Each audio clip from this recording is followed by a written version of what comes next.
Assalamualaikum warahmatullahi wabarakatuh. Sebelumnya, perkenalkan nama saya Linda Rosalia Indah dengan NIM 211101080030.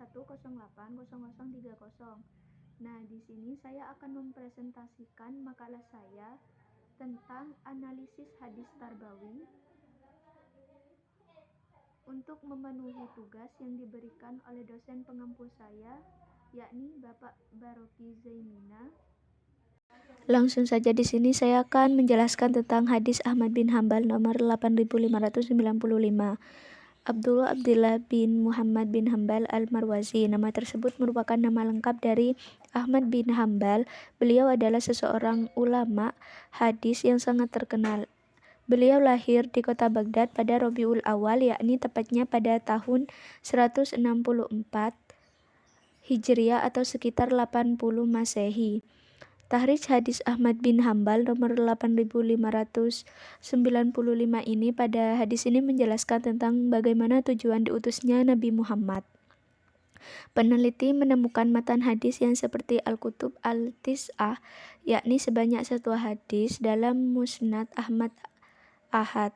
Hadis yang ke 8595 ini sementara untuk yang Muwatta tidak menyebutkan sebagai matan karena tidak diikuti oleh sanadnya. Kandungan matan hadis. Nah, di sini pembelajaran tentang Islam memiliki keajaiban tersendiri untuk kita, karena di dalam Islam kita dianjurkan untuk menjaga kehormatan kita dan juga menghindari perbuatan tercela. Kualitas diri kita tergantung akhlak kita dan cara kita menghormati orang lain. Syekh Abdul Aziz bin Baz berkata, umat Islam pada saat ini, bahkan semua orang, sangat membutuhkan penjelasan tentang agama Allah, tentang keagungan dan sifat agamanya. Demi Allah, seandainya orang-orang dan realitas saat ini mengetahui gagasan tersebut, mereka pasti akan lari ke Islam saat mereka bergegas masuk Islam setelah Allah menaklukkan Mekah demi nabinya. Majmu' Fatawa 2 atau 328. Dan yang paling penting untuk kita ingat, yakni kita berhias hanya karena Allah, bukan karena ingin mendapatkan balasan dari Allah. Kita ikhlas melakukan semua itu. Kualitas periwayat dan sambungan sanad. Nah, di sini satu, Sa'id bin Mansur. Beliau wafat pada tahun 277 Hijriah. Beliau merupakan penulis dari kitab Penanggalan Islam. Di dalam koleksi hadis beliau terdapat lebih 3000 hadis. Menurut Maktabah Syamila, yang merupakan kitab atau buku tertua, karena hadis tersebut ditulis pada abad ketiga dalam kalender Islam dan juga ditulis sebelum Sahihin. Namun, buku itu sangat terkenal di kalangan para ulama. Yang kedua ada Qoqo'ah bin Hakim. Beliau merupakan orang dari kalangan biasa yang dari sejak kecil tinggal di Madinah. Beliau salah satu periwayat hadis, yakni diantaranya terdapat 5 hadis di dalam Sahih Muslim. Bukan juga itu, ada 8 hadis beliau di dalam Sunan Abu Daud dan Imam At-Tirmidzi. Selanjutnya ada 11 hadis di dalam Sunan Nasa'i, 6 hadis di dalam Sunan Ibnu Majah, 2 hadis di dalam Muwatta Malik, 8 di dalam hadis Damiri, dan yang paling banyak terdapat pada Musnad Ahmad, yakni 30 hadis. Selanjutnya ada Abu Hurairah. Nama lengkapnya adalah Abu Rahman bin Darus al-Yamani. Beliau bertempat tinggal di Madinah. Beliau kemudian diberi gelar Abu Hurairah oleh Nabi SAW karena kecintanya pada kucing. Beliau termasuk salah seorang sahabat yang paling banyak meriwayatkan hadis, yang menurut Imam Al-Bukhari 800 orang sahabat dan tabi'in meriwayatkan hadis darinya. Menurut penuturan Al-Hajsam bin Adi, beliau meninggal pada tahun 57 Hijriah, sedangkan menurut Waqidi beliau meninggal dunia pada tahun 53 Hijriah. Berdasarkan riwayat hidup atau biografi para rawi tersebut, maka hadis tersebut dikategorikan sebagai hadis yang sahih dengan alasan sanadnya bersambung. Hal ini dapat diketahui dari ketersambungan antara periwayat satu dengan yang lainnya atau adanya hubungan guru dan murid. Perawi dalam sanad tersebut bersifat adil. Diketahui dari penilaian para ulama terhadap para perawi, tidak ada satupun yang mencela. Sanad tersebut terhindar dari kejanggalan dan cacat. Kesahihan sanad belum menjadi jaminan bagi kesahihan matan atau sahih al-matan. Sebuah hadis yang sanadnya sahih muttasil dapat saja memiliki matan yang tidak sahih, dan demikian juga sebaliknya. Penelitian kedua aspek sanad dan matan menjadi penting untuk menemukan validitas dan otentisitas sebuah hadis. Jika hadis tentang fitrah ini dicermati, maka terdapat perbedaan redaksi atau kalimat yang digunakan oleh masing-masing periwayat. Yang kedua, hadis Bukhari nomor 1296. Imam Bukhari, beliau termasuk ahli hadis yang sangat terpercaya karena kualitas daripada hadis-hadis beliau memiliki kualitas yang sangat tinggi dan sudah pasti kesahihannya. Banyak dari kalangan orang mukmin menyebut beliau sebagai Amirul Mukminin fil hadis, yakni artinya pemimpin kaum mukminin dalam hal hadis. Memang bisa diakui bahwa banyak sekali para ulama yang merujuk kepadanya. Beliau lahir pada tahun 194 Hijriah di Bukhara, Turkistan pada bulan Syawal. Beliau sering dipanggil dengan sebutan Abu Abdillah. Tahrij hadis Bukhari nomor 1296. Perbedaan atau suatu kesenjangan apa yang diharapkan dengan apa yang sudah terjadi adalah merupakan sebuah masalah. Akan tetapi masalah di sini bisa kita artikan sebagai suatu hal yang bisa dijadikan sebagai penyusun dari sebuah teori atau dapat memunculkan sesuatu yang baru. Sudah jelas bahwasanya di dalam hadis Bukhari nomor 1296 ini beliau menyampaikan sabda Rasulullah SAW, yakni yang artinya telah menceritakan kepada kami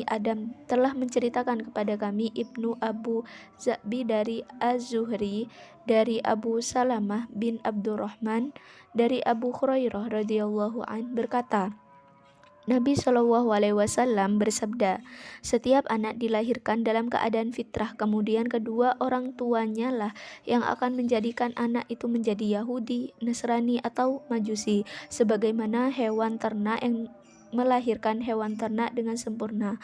Apakah kalian melihat ada cacat padanya? Hadis tersebut menjelaskan kepada kita semua bahwa ada fitrah bagi seorang anak, ada yang statusnya bersih, suci, dan juga yang non-muslim. Itu semua sudah fitrah yang Allah berikan kepada manusia. Kemudian tugas kedua, orang tua lah yang memperkuat keimanan serta keislaman daripada anaknya. Terus selanjutnya analisis hadis Muslim nomor 3084. Di sini biografi Imam Muslim. Nama lengkap beliau yakni Imam Abdul Husain Muslim bin Al-Hajjaj bin Muslim bil Qauzaz Al-Kushairi An-Nisburi. Beliau lahir di Nasaburi pada tahun 206 Hijriah dan wafat pada tahun 261 Hijriah. Tahrij hadis dan kualitas periwayat dan persambungan sanad. 1. Yahya bin Ayub. Nama panjang beliau sebenarnya Abu Sa'id Yahya bin Sa'id bin Faruq At-Tamimi Al-Bashiri Al-Qattan. Beliau merupakan salah satu ulama dari kalangan tabi'in yang dilahirkan pada tahun 127. Kritik dari para ahli hadis yakni menyatakan bahwa Ahmad bin Hambal belum pernah aku melihat ulama yang sebanding dengan Yahya dalam segala kedudukannya. Begitu pula tutur dari beliau. Selain ungkapan dari beliau juga ada mengungkapkan dari Ibnu Mani'uwah, yakni Yahya Al-Qattan adalah penghulu ilmu, baik dalam bidang hadis ataupun dalam bidang fikih. Ia yang menulis hadis para ulama Irak, dan ia juga tekun dalam membahas tentang perawi hadis yang tisqoh. Yang kedua ada Qutaibah bin Sa'id. Beliau memiliki nama asli yakni Qutaibah bin Sa'id bin Jamil bin Thorif bin Abdillah. Beliau termasuk ke dalam tingkatan atau golongan Asy-Syaqfi Al-Bagilani dengan nama sebutan Abu Rojak.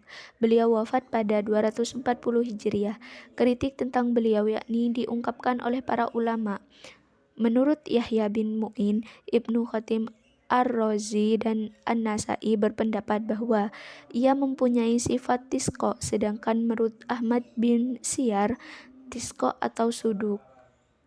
Dan juga menurut Ibnu Hibban min al-Muttaqin, dan yang terakhir adalah Al-Hakim, menyatakan bahwa beliau memiliki sifat tisqo al-ma'mum. Selanjutnya yang ketiga ada Ibnu Hajar. Nama beliau yakni adalah Ahmad bin Ali bin Muhammad bin Kinani Al-Asqalani.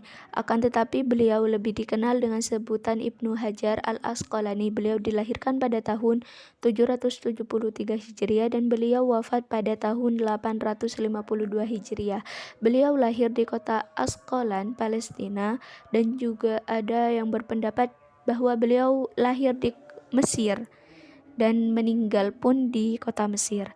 Lanjut yang keempat ada Abu Hurairah. Nama lengkapnya adalah Abdurrahman bin Syakir Al-Dausi Al-Yamani.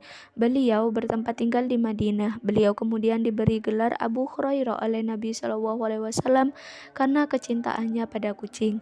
Kritik terhadap beliau yakni tidak ada keraguan dalam kualitas hadisnya lagi karena beliau orang yang jujur, adil, dan dapat dipercaya, dan juga keotentikan lebih tinggi daripada sahabat yang lain.